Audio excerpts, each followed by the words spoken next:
goes through, and that will seal it for the Heat. And the Boston Celtics with a business-like victory. On their feet in Philadelphia this afternoon as they take Game 1.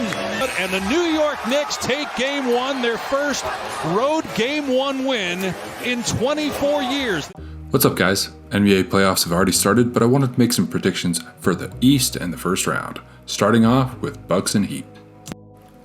With Giannis leaving early due to a back injury, the Heat win a decisive Game 1 behind a vintage Jimmy Butler performance. Can the Bucks bounce back and avoid the dreaded 1v8 upset that we haven't seen since 2011?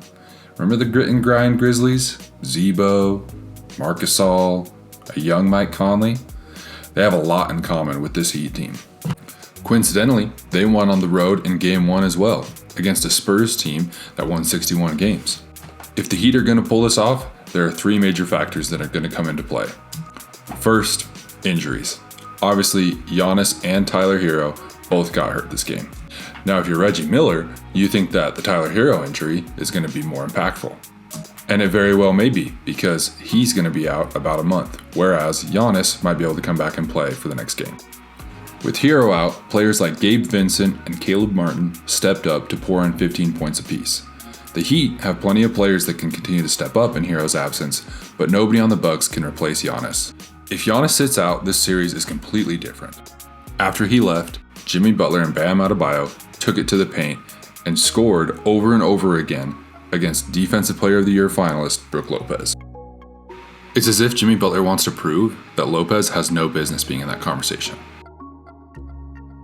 Even when Jimmy gets a little too aggressive, gets blocked by Lopez here, leading to a Milwaukee transition 2 by Bobby Portis in the corner, he comes back, gets in the paint, and dishes it to Bam Adebayo at the last second for a tough mid-range jumper over Lopez, getting the and one. If Giannis's back continues to hurt him this series, the Bucks have to figure some way to stop Jimmy and Bam from getting easy buckets in the middle. The second factor in this series, history. The last two times these two teams have matched up in the playoffs, the winner of the series has gone on to play in the NBA Finals, with the Bucks winning the Finals in 2021. Even though the Heat got swept back then, I'm sure they believe that championship could have been theirs. On the other side, I know the Bucks remember the 2020 playoffs when the Heat beat them in the second round. Just like the Heat, I'm sure the Bucks feel like they got robbed of a championship in those playoffs. Keep an eye out for some heated moments in this series and see who can keep their cool. The final factor has to be Clutch Player of the Year candidate Jimmy Buckets. With a series like this, there are bound to be close games. Those games usually come down to a clutch player like Jimmy Butler making the right play in crunch time. He's been doing this his entire career, and in the playoffs, he's just as good. In 4 seasons with the Heat, he's averaging 23.9 points, 6.9 rebounds, 5.7 assists, and 2 steals a game in the playoffs. Whether it was the 2020 Finals run, or this year in the play-in game versus the Bulls, Jimmy Butler has proven he can put the team on his back, make the right plays at the right time, and get the victory when he needs to. In Game 1, even though he manages to lose his dribble here, he still gets the ball to Gabe Vincent for a corner 3 to put away the Bucks. If there's a close game, I'm putting my money on Jimmy Butler to close it out. My prediction? Heat in 6. Moving on to what is probably going to be the biggest yawn fest of the playoffs this year, Celtics and Hawks. The Hawks don't belong here. They were within one game of 500 for 33 straight games this year, and ultimately they finished with a record of 41-41. They are the definition of mediocrity. From the first play of the game, they look scared, out of place, whatever you want to call it, but it ended up in a 30-point halftime deficit. I could show you a montage of the Celtics scoring pretty much any time they want in the first half. I could do that, but I won't. Instead, I'll show you this awesome Robert Williams block. The Celtics just have too many weapons. If Derek White is hitting this shot off the dribble here, I'm sorry, but the Hawks don't have a chance this series. I think the Hawks maybe win one game at home because the crowd can get behind them, Trey can get hot, but otherwise, Celtics in 5.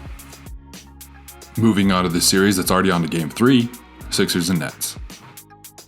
The Nets are in this weird place where I don't think they were expecting to be here, yet I still think they believe they can win. While Mikal Bridges has been phenomenal since his trade from the Suns, the Nets just don't have enough firepower and enough big bodies to deal with Joel Embiid and James Harden. For starters, Embiid is too damn good. He's likely going to be the MVP, and it's impossible to stop him in the paint. He's averaging 11.7 free throws a game. Only Giannis has more with 12.3.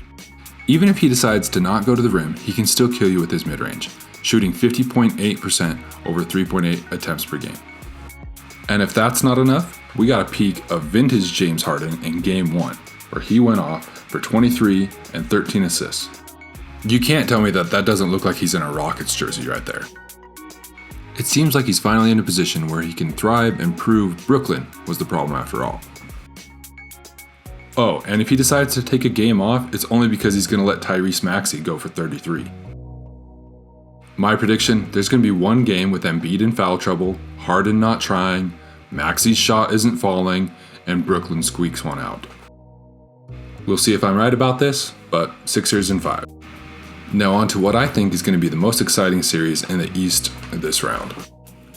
The Knicks edging out the Cavs on the road in Game 1 leads us into an interesting scenario. Teams that win Game 1 go on to win the series 75% of the time. However, teams that win Game 1 on the road only go on to win 48% of the time. This happened 4 times last year, most notably when the Warriors lost Game 1 of the Finals at home versus the Celtics. Now Game 2 is going to be pivotal. Only 4 teams in the history of the NBA have come back from losing the first 2 games at home. Most recently, the Clippers did this in 2021. After losing the first 2 games at home to the Mavs, they came back, beat the hell out of Luka Doncic, and forced a Game 7, where they went on to win. They ended up losing in the Western Conference Finals to the Suns. Of the 4 teams that have come back from being down 0-2 at home, only the '94 Rockets went on to the finals. My point is, these 2 teams are going to beat each other up. One of the key factors is going to be the toughness and hustle by each team. From the get-go, it seemed like the Knicks wanted it more. In the 4th quarter, they had 11 second chance points. Who on the Cavs is going to step up and be the one that makes those hustle plays for them? We already know Mitchell and Brunson are going to get their points, so I want to know who else is going to step up. Is Mobley going to continue to shoot 30%? Or is he going to dominate the inside a little bit more like he did here? Is Emmanuel Quickley going to go 0 for 5 again as a 6th Man of the Year candidate? Is RJ Barrett going to go 2 for 12 again? Maybe it'll be Josh Hart with a bum ankle saving the day. All I know is I want to see 7 games of Jalen Brunson, Donovan Mitchell going back and forth. The shot making by these 2 in the 4th quarter alone was insane. First, you have Donovan in his bag against Josh Hart, and then you got Jalen Brunson in his bag over Jared Allen. Poor Cedi Osman has no hope here.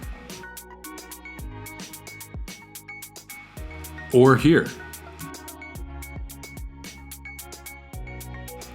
But the play that sealed it is this hustle play right here. To me, plays like this are the reason why the Knicks won Game 1. All I know is I want to see 7 games of this. My prediction is Donovan Mitchell gets his revenge from what Jalen Brunson did to him and the Jazz last year. Cavs in 7.